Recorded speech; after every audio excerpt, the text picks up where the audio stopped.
History Secrets.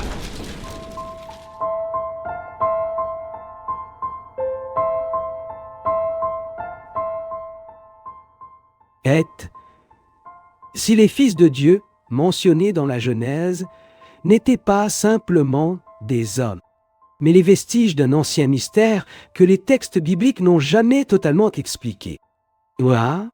Pendant des milliers d'années, un court passage du livre de la Genèse a alimenté des débats traversant religion, civilisation et interprétation mystérieuse. Le texte est bref, mais les questions qu'il soulève semblent infinies. Dans la Genèse, chapitre 6, versets 1 à 4, apparaît une expression qui, encore aujourd'hui, divise chercheurs, théologiens et historiens anciens. Les fils de Dieu virent que les filles des hommes étaient belles.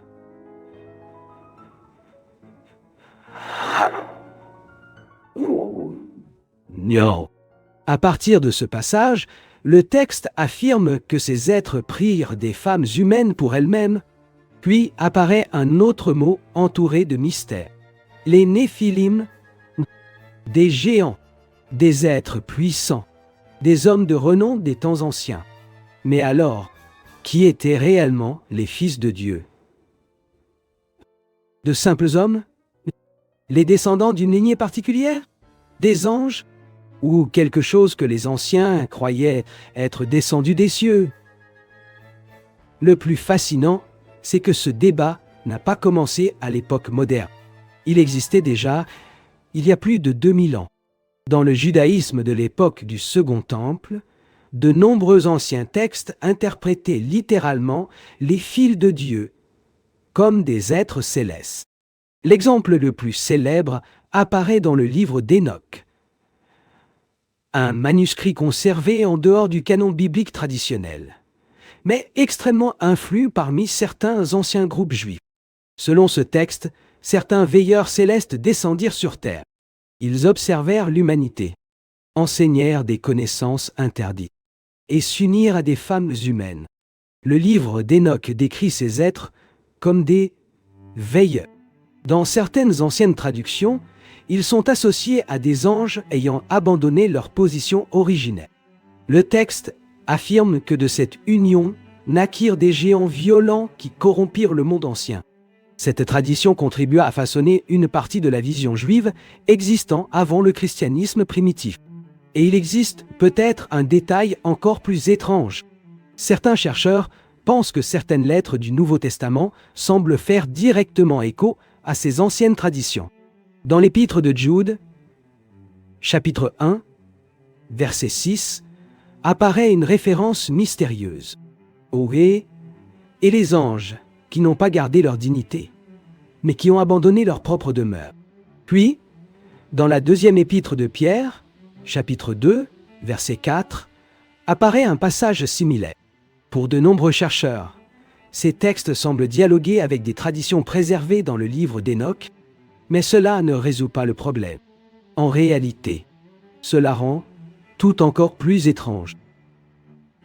Parce qu'il existe une autre ancienne interprétation totalement différente. Certains rabbins et théologiens ultérieurs ont commencé à défendre l'idée que les fils de Dieu n'étaient pas des anges. Ils seraient les descendants de Seth, fils d'Adam, tandis que les filles des hommes représenteraient les descendants de Caïn. Selon cette vision, le texte parlerait d'un mélange moral et d'une corruption humaine, et non d'êtres célestes. Cette interprétation a gagné en popularité surtout parmi les penseurs qui considéraient impossible l'idée que des anges puissent avoir des relations humaines. Le problème, c'est que l'expression même « fils de Dieu » apparaît ailleurs dans la Bible clairement associée à des êtres célestes. Dans le livre de Job, chapitre 1, verset 6, cette expression apparaît dans un contexte céleste devant Dieu. Cela a conduit de nombreux anciens chercheurs à conclure que la Genèse parlait peut-être à l'origine d'entités surnaturelles. Mais alors surgit une question troublante. Pourquoi un texte aussi énigmatique a-t-il été placé juste avant le récit du déluge? Peut-être parce que, pour les anciennes traditions juives, cette corruption n'était pas seulement morale, elle était cosmique. Quelque chose aurait brisé l'ordre entre le ciel et la terre. Le résultat aurait été un monde plongé dans une violence extrême, et le déluge apparaîtrait comme la conséquence de cette rupture. Il existe encore un autre élément presque oublié. De nombreuses cultures anciennes ont conservé des récits similaires. Dans la mythologie mésopotamienne, des êtres divins entretenaient aussi des relations avec les humains. Dans certaines traditions grecques, des dieux descendaient sur terre et engendraient des hybrides héroïques. Dans l'ancien Proche-Orient, l'idée d'entités célestes interagissant avec les hommes n'était pas considérée comme absurde. Cela ne signifie pas que les récits bibliques aient directement copié ces histoires, mais cela montre que cet imaginaire faisait partie du monde antique. Les auteurs bibliques écrivaient dans un environnement entouré de récits parlant des cieux, des géants et d'êtres intermédiaires. Et c'est peut-être pour cela que le passage de la Genèse semble si abrupt. Il mentionne les événements sans donner d'explication, comme si les anciens lecteurs savaient déjà parfaitement de quoi le texte parlait. Ce silence partiel est peut-être l'une des raisons pour lesquelles le mystère a survécu jusqu'à aujourd'hui. Au fil des siècles, une autre question commence lentement à émerger derrière toutes les autres.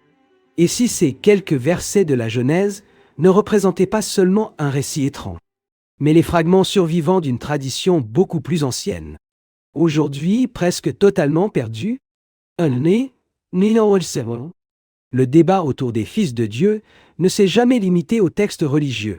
Avec le temps, il a traversé les bibliothèques antiques, les monastères médiévaux, puis les centres modernes de recherche biblique.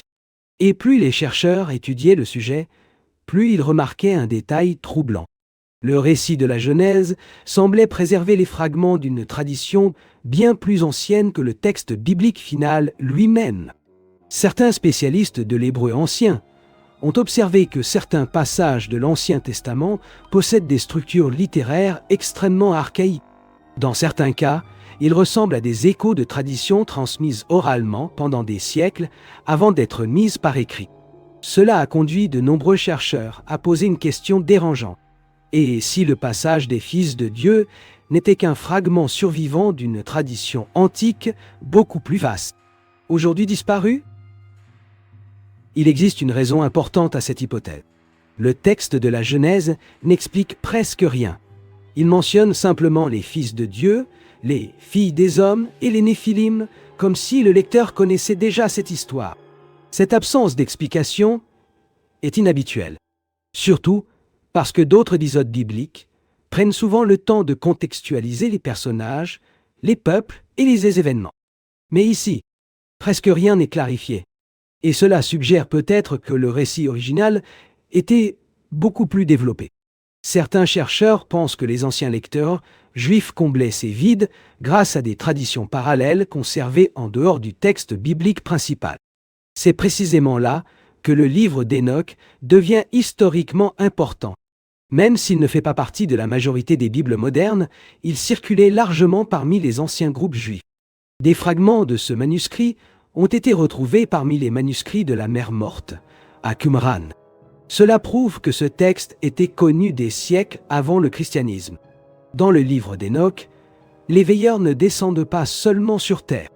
Ils enseignent également des connaissances interdites. La métallurgie, l'astrologie, les enchantements, les armes, la manipulation des éléments naturels. Le récit suggère qu'une partie de la corruption humaine aurait commencé à travers ce contact. Le monde ancien n'aurait pas été détruit uniquement par la violence ordinaire des hommes, mais par une rupture entre des dimensions censées rester séparées. Curieusement, de nombreux peuples anciens croyaient que certaines connaissances venaient des cieux. Dans l'Égypte antique, certains savoirs étaient attribués aux dieux. En Mésopotamie, les rois affirmaient recevoir des instructions célestes. Dans la tradition grecque, Prométhée apporte le feu à l'humanité. Dans plusieurs cultures, apparaît l'idée qu'un savoir interdit a été transmis aux hommes avant une grande rupture. Ce schéma symbolique revient constamment. Et cela pousse certains historiens à replacer le récit biblique dans un imaginaire beaucoup plus vaste du monde antique. Mais il existe un autre détail encore plus intrigant. Dans certaines anciennes interprétations juives, les Néphilim n'étaient pas seulement vus comme des géants physiques. Ils symbolisaient la corruption, la violence extrême et une domination brutale sur l'humanité. Le terme peut porter l'idée de ceux qui sont tombés, ou de ceux qui ont fait tomber les autres. Cela a rendu le mystère autour du passage encore plus profond. Parce que le centre du récit n'était peut-être pas seulement l'apparence des géants, mais la transformation radicale de l'humanité elle-même. Au fil des siècles, des théologiens ont tenté d'écarter les interprétations littérales impliquant des êtres célestes. L'une des raisons était philosophique. Si les anges sont spirituels, comment pourraient-ils posséder des corps humains? Cette question a conduit de nombreux dirigeants religieux à réinterpréter entièrement le texte. C'est ainsi que la théorie de la lignée de Seth a gagné en influence. Elle résolvait une partie du problème théologique, mais en créait un autre, parce que le langage original restait étrange. Surtout lorsqu'on le compare à l'usage de l'expression « Fils de Dieu » dans d'autres livres bibliques. Encore aujourd'hui, les chercheurs restent divisés. Certains pensent que le texte préserve une ancienne mythologie réinterprétée par les Hébreux. D'autres croient qu'il décrit symboliquement une décadence morale. Et certains y voient simplement une très ancienne narration poétique. Mais aucune explication n'a totalement éliminé les ambiguïtés. Peut-être parce que le texte lui-même semble construit pour préserver le mystère. Et il existe quelque chose d'encore plus surprenant. Durant les premiers siècles du christianisme, de nombreux auteurs chrétiens acceptaient naturellement l'interprétation angélique. Justine Martyr, Irénée et Tertullien mentionnaient des traditions impliquant des anges déchus liés aux événements précédant le déluge. Ce n'est que plus tard que des interprétations plus symboliques commencèrent à dominer. Cela montre que la lecture surnaturelle n'était pas marginale dans le monde ancien. Elle faisait partie d'une tradition largement répandue. Mais à mesure que la pensée théologique s'organisait, certaines interprétations furent jugées trop problématiques, surtout parce qu'elles soulevaient des questions difficiles sur la nature spirituelle des anges, et c'est peut-être précisément pour cela que le sujet n'a jamais été totalement clos. Puis, avec le monde moderne, le mystère a commencé à prendre une nouvelle forme. Et si les anciens textes ne parlaient pas seulement d'anges ou de mythes, mais tentaient de décrire quelque chose que leurs auteurs eux-mêmes ne comprenaient pas totalement,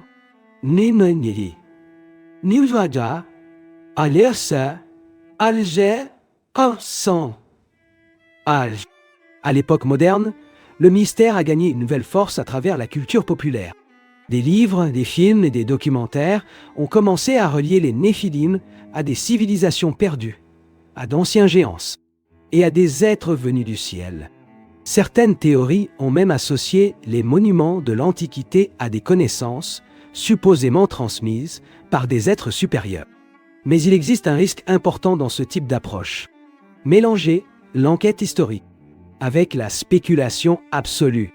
Les anciens textes préservent réellement des images étranges, mais cela ne signifie pas automatiquement qu'ils constituent des preuves de technologie extraterrestre. Le monde antique interprétait l'univers de manière profondément spirituelle. Les phénomènes célestes, les rêves, les visions et les êtres surnaturels faisaient partie de la réalité culturelle de ces peuples. Malgré cela, certaines questions demeurent sans réponse. Pourquoi ce passage a-t-il été conservé? Pourquoi apparaît-il précisément avant le déluge? Et pourquoi tant d'anciens textes insistaient-ils sur l'idée que quelque chose était descendu des cieux avant une grande destruction? Peut-être que les anciens tentaient d'expliquer le mal humain à travers des images cosmiques, ou peut-être conservaient-ils des mémoires symboliques d'événements qu'ils ne comprenaient déjà plus totalement. Le fait est que, des milliers d'années plus tard, l'énigme reste vivante. Et le silence de ce petit passage de la Genèse continue de produire des interprétations qui traversent les générations. Il existe un point, rarement évoqué, lorsque le sujet des fils de Dieu apparaît. L'idée même du ciel, dans le monde antique, était très différente de notre vision moderne. Aujourd'hui, lorsque quelqu'un parle des cieux, beaucoup imaginent l'espace, les étoiles lointaines ou des planètes inconnues. Mais pour les anciens Hébreux, le ciel était aussi une dimension spirituelle invisible, associée à la demeure divine et aux structures cachées de l'univers. Cela change complètement la manière d'interpréter le texte, parce que lorsque la Genèse parle d'être venu d'en haut, les auteurs ne décrivaient peut-être pas des déplacements physiques comme nous les imaginons aujourd'hui. Ils parlaient de frontières entre des mondes, entre l'humain et le céleste, entre l'ordre et la rupture. Dans l'ancienne cosmologie juive, l'univers était divisé en différentes couches. Il y avait les cieux supérieurs, les régions spirituelles, les domaines angéliques et la terre, considérée comme le domaine humain. Lorsque certaines traditions affirmaient que des êtres célestes descendaient, cela signifiait une violation de la séparation naturelle établie par Dieu. C'est peut-être pour cela que le livre d'Enoch traite cet épisode presque comme une rébellion cosmique. Les veilleurs franchissent une limite interdite. Ils interviennent directement dans le destin humain. Et cela déclenche des conséquences irréversibles. Fait intéressant, le texte d'Enoch décrit même la peur de ces êtres après la corruption de l'humanité, comme s'ils comprenaient eux-mêmes qu'ils avaient provoqué quelque chose d'impossible à contrôler. Ce détail est important, parce que le récit ne glorifie pas les veilleurs. Il les présente comme responsables d'un profond déséquilibre. Il existe également une question linguistique fascinante. Le mot hébreu utilisé pour Néphilim apparaît très rarement dans la Bible. Cela rend son interprétation extrêmement difficile. Certains le traduisent par géants, d'autres par ceux qui sont tombés, et d'autres pensent qu'il désignait des guerriers violents ou des hommes redoutés. Le problème, c'est que le sens original du mot s'est peut-être partiellement perdu avec le temps, et nous ne saurons peut-être jamais exactement comment les premiers lecteurs comprenaient ce terme. Malgré cela, certaines traditions juives ultérieures décrivaient les Néphilim comme des figures terrifiantes liées à la violence extrême précédant le déluge. Ils n'étaient pas seulement des hommes gigantesques, ils représentaient un monde hors de contrôle. Une époque où des limites considérées comme sacrées avaient été brisées. Ce thème de la rupture des limites apparaît constamment dans les anciens récits bibliques. La tour de Babel tente d'atteindre les cieux. Adam et Ève recherchent une connaissance interdite. Les veilleurs descendent sur terre. À plusieurs reprises, les textes semblent explorer une même tension récurrente. Que se passe-t-il lorsque des hommes ou des êtres célestes dépassent les frontières établies? Peut-être que l'épisode des fils de Dieu appartient précisément à cette logique narrative, pas seulement comme un événement isolé, mais comme le symbole d'un déséquilibre universel, et cela pourrait expliquer pourquoi ce récit précède immédiatement le déluge. Le monde aurait atteint un point de rupture. Malgré tout, certaines questions restent profondément dérangeantes. Pourquoi Dieu permettrait-il qu'une telle chose arrive? Pourquoi les anciens textes auraient-ils conservé une histoire aussi ambiguë? Et pourquoi aucune explication ultérieure n'a-t-elle jamais réussi à effacer complètement l'interprétation surnaturelle? Peut-être parce que certains fragments de la tradition originelle ont survécu d'une manière impossible à supprimer, même lorsqu'ils furent réinterprétés, même lorsqu'ils furent adoucis, même lorsqu'ils furent transformés en métaphores. Quelque chose dans ce récit a continué à résister à l'oubli. Et peut-être qu'à mesure que le mystère grandit, une autre question commence lentement à apparaître derrière toutes les autres. Et si le véritable pouvoir de ce passage biblique n'était pas d'expliquer clairement ce qui est arrivé, mais de préserver volontairement une frontière entre ce que l'homme peut comprendre et ce qui restera toujours enveloppé de silence? Il existe encore un autre détail rarement rappelé. Dans de nombreuses cultures anciennes, les géants apparaissent souvent liés à des époques précédant de grandes catastrophes. Dans la tradition grecque, les titans représentent des forces primordiales antérieures à l'ordre du monde actuel. Dans certaines légendes mésopotamiennes, des êtres hybrides apparaissent avant des destructions divines. Dans l'imaginaire ancien, les géants symbolisaient fréquemment l'excès, la corruption ou le chaos. Peut-être que les Néphilim remplissaient eux aussi cette fonction, comme la représentation d'un monde ayant perdu ses limites. Cela ne signifie pas nécessairement que les anciens décrivaient des créatures biologiquement impossibles. Dans de nombreux cas, langage symbolique et mémoire historique étaient profondément mêlés. Et les séparer totalement aujourd'hui est peut-être impossible. Pourtant, la fascination moderne pour ce sujet semble révéler quelque chose de plus profondant. Les fils de Dieu continuent de provoquer des débats parce qu'ils touchent à des questions très anciennes de l'humanité. Sommes-nous seuls? Existe-t-il des intelligences supérieures? Le ciel représente-t-il uniquement la spiritualité? Ou quelque chose qui dépasse la compréhension humaine? Au fil de l'histoire, différentes époques ont répondu à ces questions de manière différente. Les anciens utilisaient un langage religieux. Le monde médiéval utilisait des interprétations théologiques. La modernité a introduit des hypothèses extraterrestres. Mais l'inquiétude, elle, est restée pratiquement la même. Peut-être parce que le véritable mystère n'a jamais concerné uniquement des êtres venus des cieux. Peut-être que le centre du récit est ailleurs. La peur humaine face à l'inconnu, face à ce qui dépasse les frontières, face à ce qui remet en question l'ordre naturel. Et c'est peut-être précisément cela qui rend ce petit passage de la Genèse si puissant encore aujourd'hui. Il ne donne jamais de réponse complète.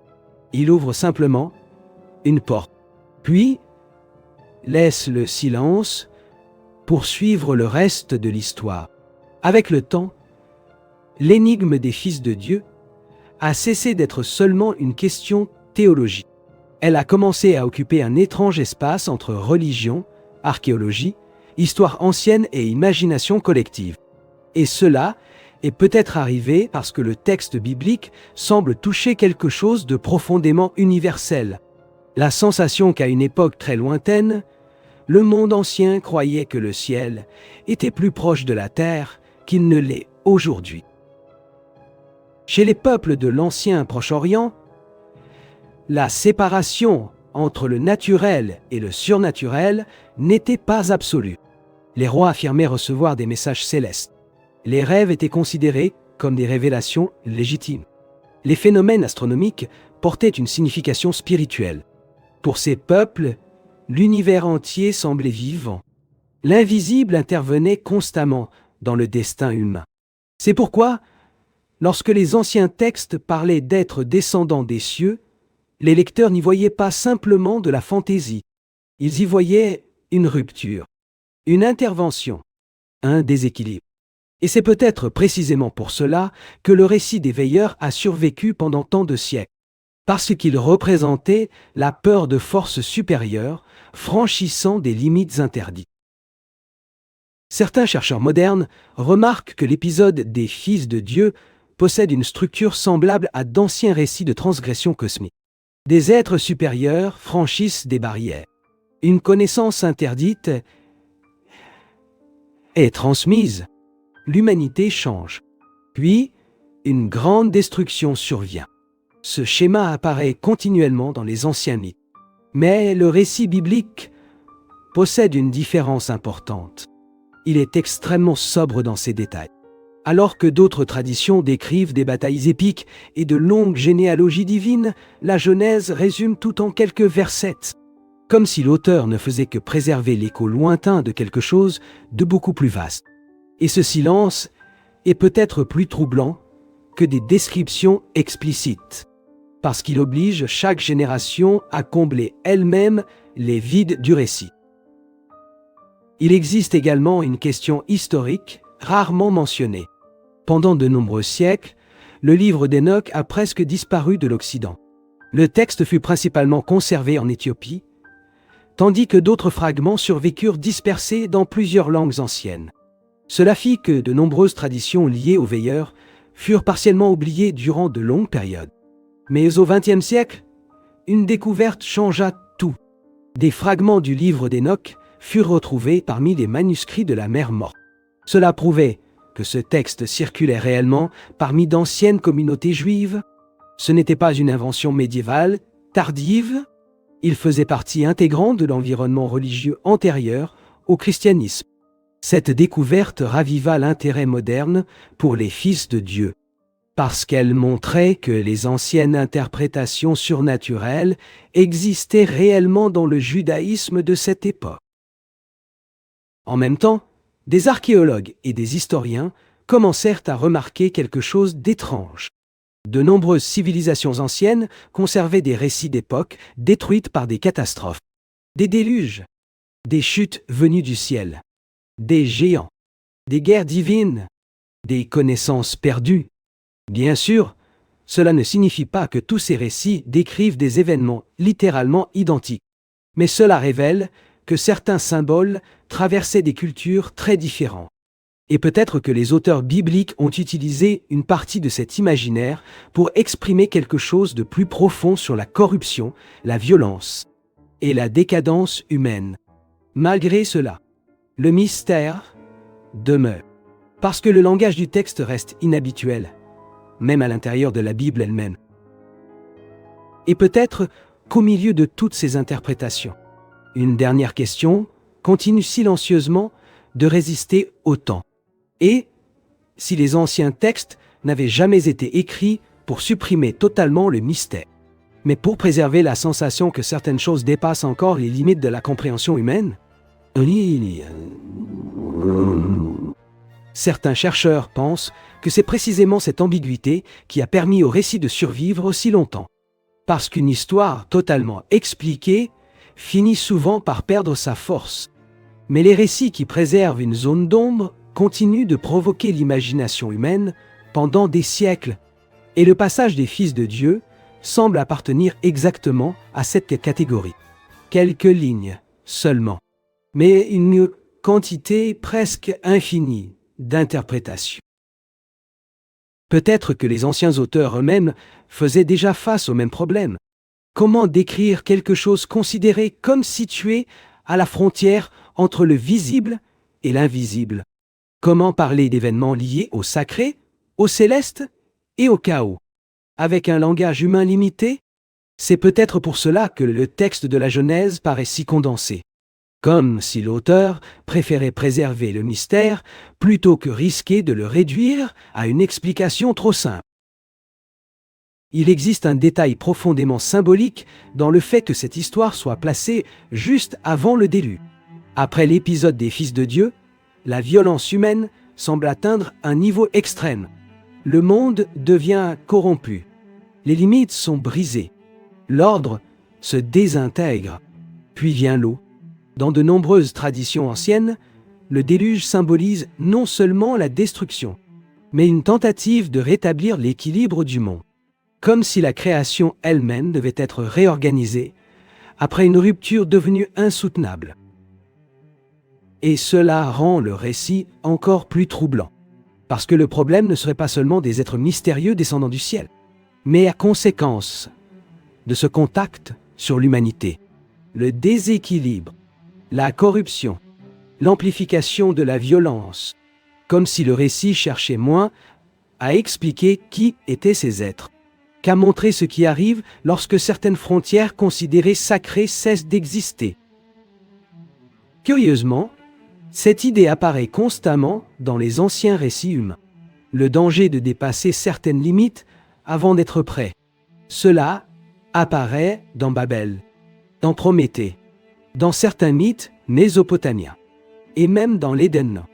L'humanité tente d'atteindre quelque chose au-delà de sa condition actuelle. Puis, quelque chose se brise. Peut-être que les fils de Dieu appartiennent exactement à cette logique symbolique. Une rupture entre des mondes qui n'auraient jamais dû se mélanger.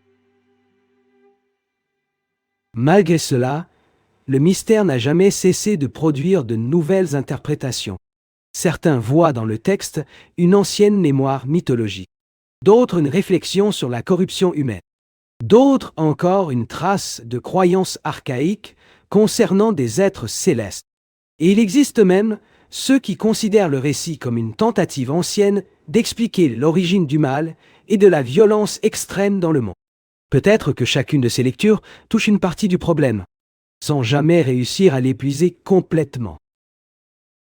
Parce qu'au fond, ce petit passage de la Genèse possède une caractéristique extrêmement rare. Il semble toujours plus grand que lui-même. Quelques versets seulement, mais un imaginaire entier construit autour d'eux pendant des millénaires. Des anges déchus, des géants, des civilisations perdues, des connaissances interdites, des rébellions célestes, des êtres venus des cieux, comme si le texte avait ouvert une porte que personne n'a jamais réussi à refermer totalement. Et peut-être que le plus fascinant est de constater que même aujourd'hui, dans une époque dominée par la technologie et la science, le mystère continue de provoquer la même fascination, parce qu'au-delà des interprétations religieuses, historiques ou symboliques, le récit touche une peur muito ancienne de l'humanité, la possibilité qu'il existe quelque chose au-delà des limites connues du monde humain, quelque chose de plus ancien, plus élevé, plus difficile à comprendre. Peut-être est-ce exactement pour cela que le texte n'offre jamais de conclusion définitive. Il ne dit pas clairement qui étaient les fils de Dieu. Il ne décrit pas précisément les Néphilim. Il ne détaille pas totalement ce qui s'est produit avant le déluge. Il laisse des fragments, des traces, des images incomplètes, comme si le silence faisait lui-même partie du récit. Et peut-être qu'après des milliers d'années, la grande force de cette histoire demeure précisément là. Pas dans les réponses qu'elle donne, mais dans les questions qu'elle refuse de faire disparaître. Parce qu'au fond, le mystère des fils de Dieu semble parler moins de certitude et davantage de la limite permanente entre ce que l'humanité croit comprendre et ce qui continue silencieusement à lui échapper.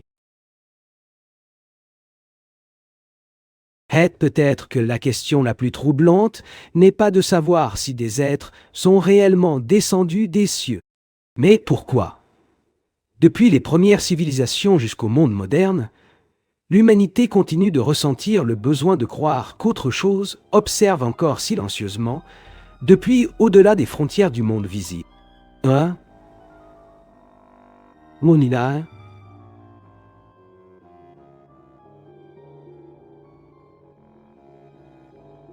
Ce n'était qu'une des nombreuses énigmes qui ont traversé les siècles.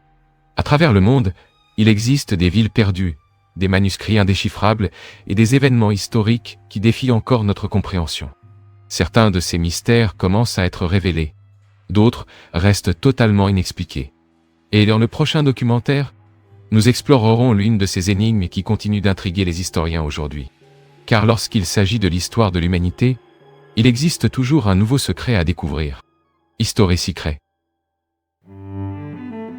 Car certains secrets de l'histoire attendent encore d'être révélés.